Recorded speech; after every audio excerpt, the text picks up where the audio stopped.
Millions of people get sick from foodborne illnesses every year, and thousands of them die. Hazardous materials contaminating the food supply can also cost companies tens of millions of dollars and untold damage to their reputations as well. As a result, food safety has become an important issue in all stages of the food processing industry, from growers and manufacturers to distributors and retailers. To address this problem, over the years a number of food safety programs have been developed to help assure that the food that reaches consumers is, in fact, safe enough to eat. The oldest and most widely used of these programs, both nationally and internationally, is HACCP, the Hazard Analysis and Critical Control Point System, and that is what this course is all about.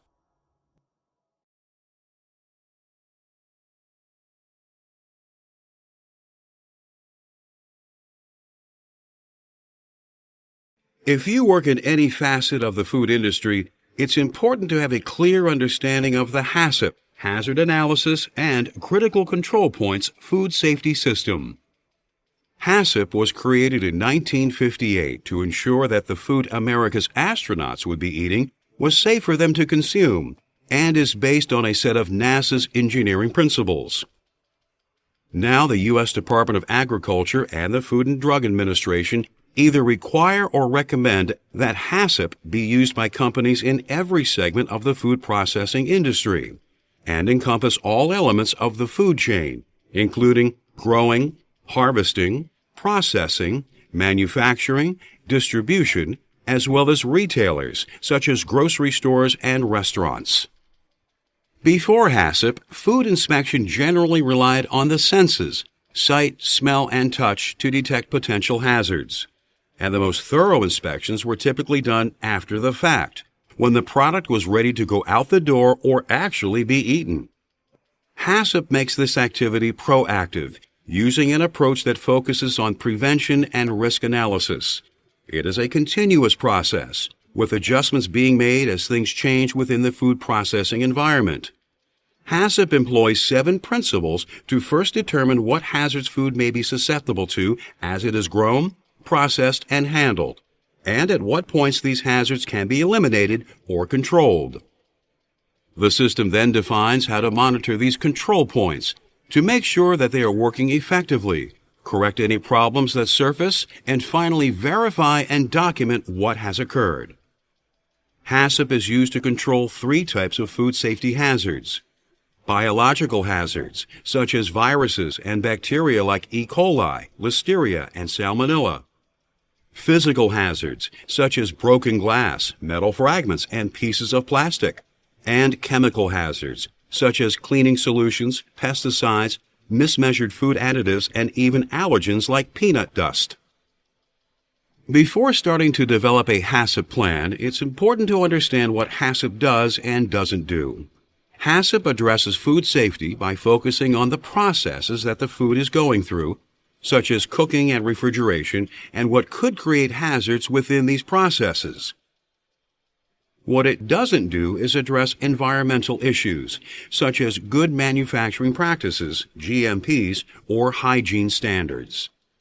However, having these programs in place is essential to the success of a HACCP system, as they provide the building blocks upon which HACCP's 7 principles of food safety rest. In essence, they are prerequisites to successfully implementing a HACCP system and include policies regarding employee hygiene, such as the use of hairnets and gloves, and practices like proper hand washing; pest control programs, which prevent animals and insects like mice and roaches from entering the food production process; and regularly scheduled cleaning procedures for the equipment that is used in food processing and handling activities.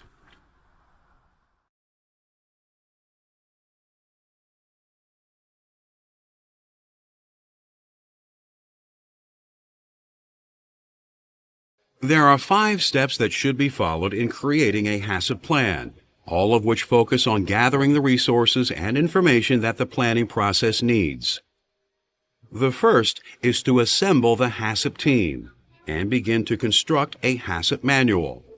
The team should include employees from as many departments and functions as possible, such as production, sanitation, quality control, and management, so that multiple perspectives on the company's operations are represented.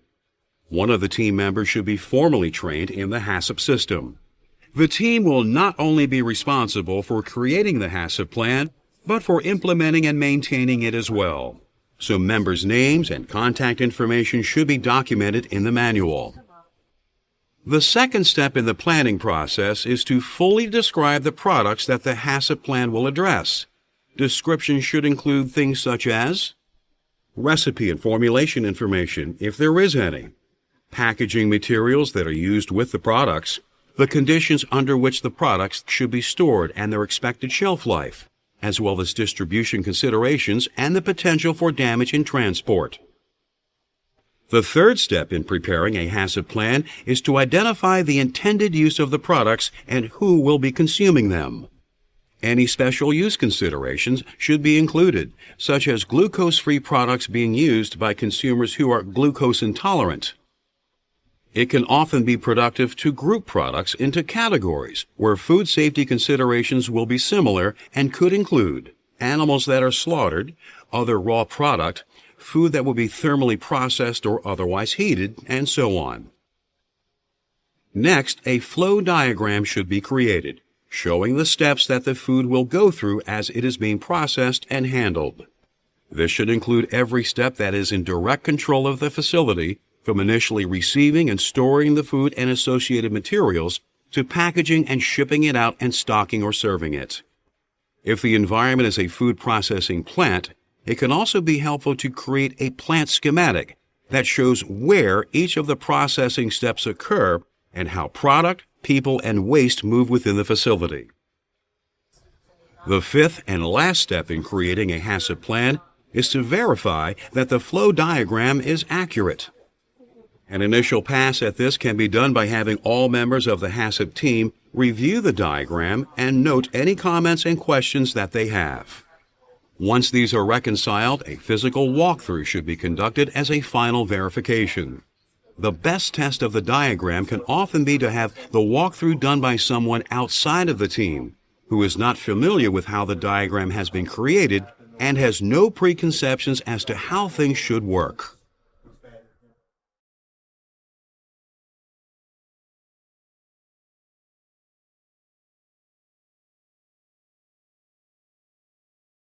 The initial 3 principles of a hazard analysis and critical control point system, HACCP, address the hazards that food which is being processed and handled may be subject to and how to control or eliminate them. The first is to conduct a hazard analysis, identifying steps in the process where physical, chemical, or biological contaminants could be introduced. It's important to look at the entire process flow during the analysis, from receipt, storage, and preparation through to its final distribution and use. The probability of the hazard occurring and the severity of the consequences should be determined as well.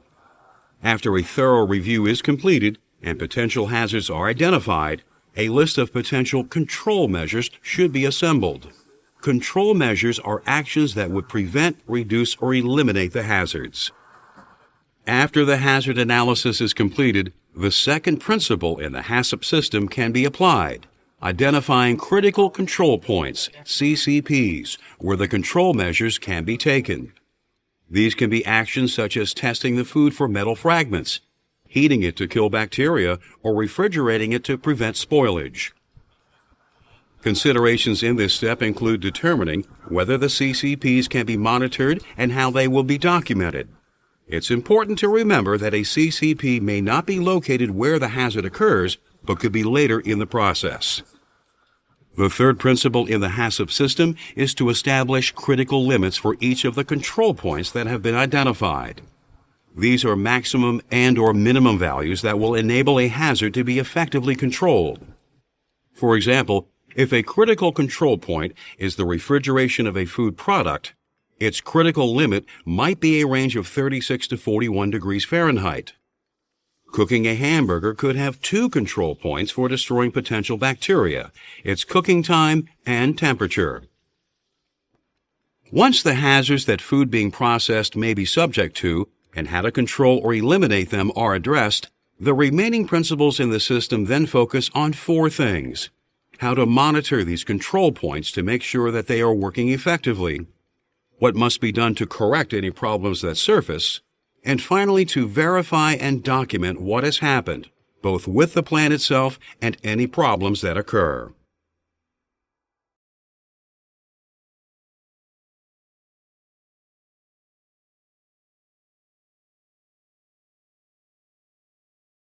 The first three principles of a hazard analysis and critical control point system, HACCP, address the hazards that food which is being processed and handled may be subject to, and how to control or eliminate them. Once they are implemented, the HACCP system turns its attention to making sure that everything is working correctly and that things are documented appropriately. So the fourth principle in the HACCP system is to establish monitoring procedures that measure the critical limits at each of the food processing's critical control points, CCPs.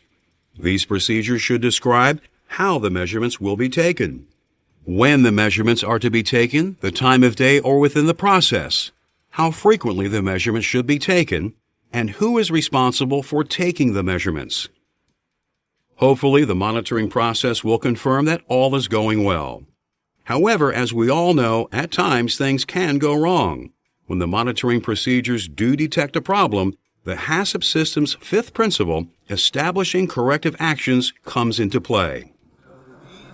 Corrective actions are predetermined measures that should be taken when monitoring indicates that a deviation from the norm has occurred. It's crucial that corrective actions for all of a process's critical control points be defined before the process is started.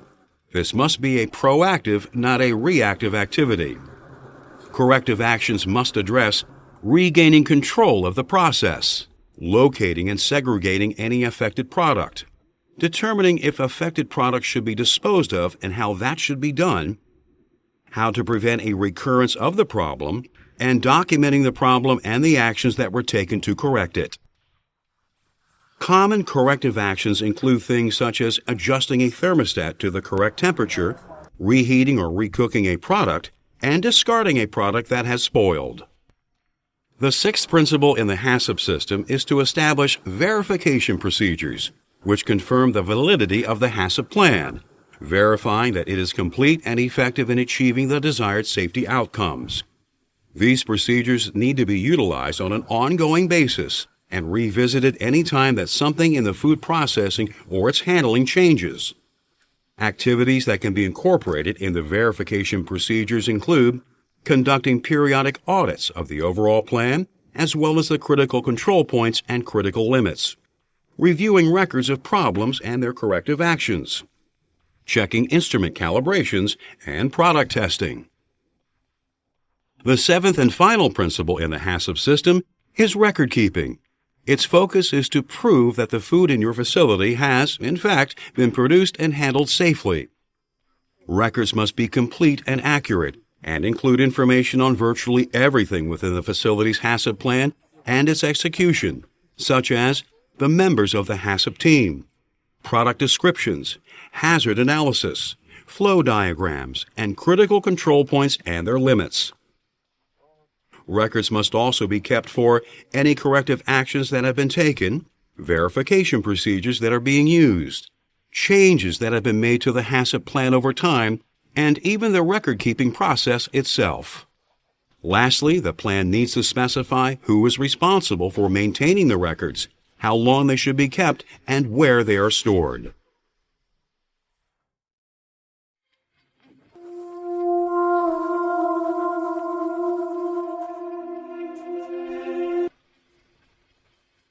It's clear that implementing a HACCP system is a lot of work, but there are a number of advantages to having a HACCP system in place at your facility. In the United States, both the Food and Drug Administration and the Department of Agriculture require or recommend its use for all of the facilities that they oversee. And it is fast becoming the de facto standard for food quality assurance in other parts of the world as well, which can help a company to do business in international markets. Most importantly, it shows that you care about the quality of your products and the safety of your customers. Let's review. HACCP can be used by every group in the food chain, from growers to retailers. It's important to have basic prerequisite programs in place before implementing a HACCP system.